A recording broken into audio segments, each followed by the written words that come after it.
Halo teman-teman semua. Bertemu lagi dengan saya Setia Nugroho. Yang pada kali ini saya mau share sebagai songwriter ya. Jadi bagaimana cara menciptakan lagu ya. Pertanyaan yang paling sering ditanyakan ke saya adalah itu liriknya dulu ya.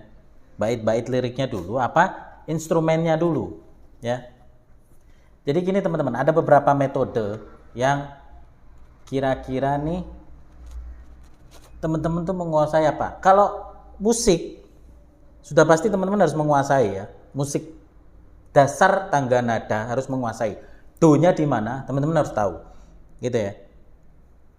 Untuk bisa bernyanyi atau mendawamkan gitu. Itu sudah pasti itu gratis ya. Semua saya rasa bisa. Ada, kalau saya sendiri sebagai songwriter, ada beberapa yang saya menulis liriknya, terus akhirnya satu lagi saya lempar nih, ini yang pertama ya, tipe pencipta lagu, saya lempar ke teman saya atau band saya, nih gue punya lirik nih, lo bikin nih, arrangernya, aransemennya seperti apa, itu yang pertama. Yang kedua, ada yang saya lirik, saya juga mengarranger gitu ya. Saya bikin aransemennya. Walaupun terbata-bata dan pasti sedikit lebih memakan waktu.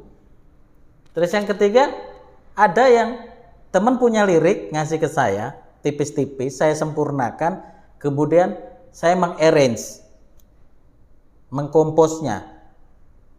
Biasanya analoginya kayak gini, misalnya nih ya, kadang sering kalau kita moto orang nih, karena kita punya basic fotografi, saya punya basic fotografi, moto bagus, tetapi ketika orang motoin kita, iya candinya jadi lebih jelas, muka kita malah nge-flare, ngeblur gitu ya. Tapi ini kita bicara seni, jadi seni itu tidak ada pojokannya, tidak ada yang bisa membatasinya. Jadi ketika lirik harus puitis, monumental ataupun the moment gitu, enggak juga sih, yang penting message-nya sampai aja gitu. Dan kalau teman-teman saya bilang, saya spesialis nulis lirik-lirik yang gerentes, loro hati, sakit hati, patah hati, terpatah-patah gitu ya. Tapi bisa nggak bikin lagu ceria? Bisa. Ada beberapa lagu saya ceria, ada beberapa lagu saya yang tentang kehidupan ada gitu ya. Ada yang cuma instrumental aja ada. Jadi gitu teman-teman. Teman-teman harus menguasai minimal tangga nada ya. Jadi nggak mesti bisa jago gitar, nggak mesti. Syukur kalau bisa. Jadi tahu leadnya larinya kemana. Nggak harus yang bisa piano, nggak harus bisa. Karena dulu saya belajar pertama adalah piano, baru organ, baru keyboard seperti itu. Baru ke gitar. Nah ini nggak tahu kalau siklusnya teman-teman baru bisa gitar dulu, gitar itu dikupas aja sampai habis gitu. Saya yang tidak bisa cuman biola aja teman-teman. Nah jadi teman-teman tidak harus menguasai banyak alat musik, tetapi teman-teman harus tahu tempo, belajar dengerin metronom. Kalau misalnya 80 tuh metronomnya gitu ya, kalau 120 itu seperti apa. Jadi metronom itu teman-teman coba dengerin deh. Kan ada tuh HP aplikasi tuh metronom tuh. Nah, kalau tempo segini tuh untuk lagu seperti apa, kalau tempo segini untuk lagu seperti apa. Gitu teman-teman ya. Jadi dalam menciptakan sebuah lagu, kuncinya adalah teman-teman harus banyak dengerin genre musik lagu, jangan dikotak-kotakin.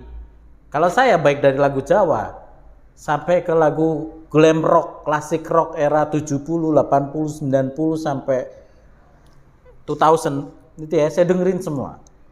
Jangan pernah alergi dengan satu aliran musik tertentu, dari ska, reggae, ataupun sampai musik yang paling sulit psychedelic pun saya dengerin.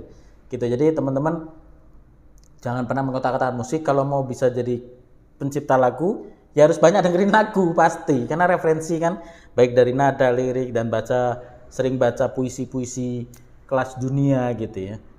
Gitu paling teman-teman ya, kalau tips dari saya untuk mencipta lagu. And hopefully bermanfaat. Kalau ada pertanyaan atau apapun seputar bagaimana penciptaan sebuah lagu, atau mau denger karya-karya saya, silakan di YouTube saya ada, di TikTok saya ada. Terus kalau misalnya pengen tanya-tanya seputar bagaimana mencipta lagu, bisa komen di bawah. And hopefully bermanfaat. Saya Setia Nugroho signing out and bye-bye.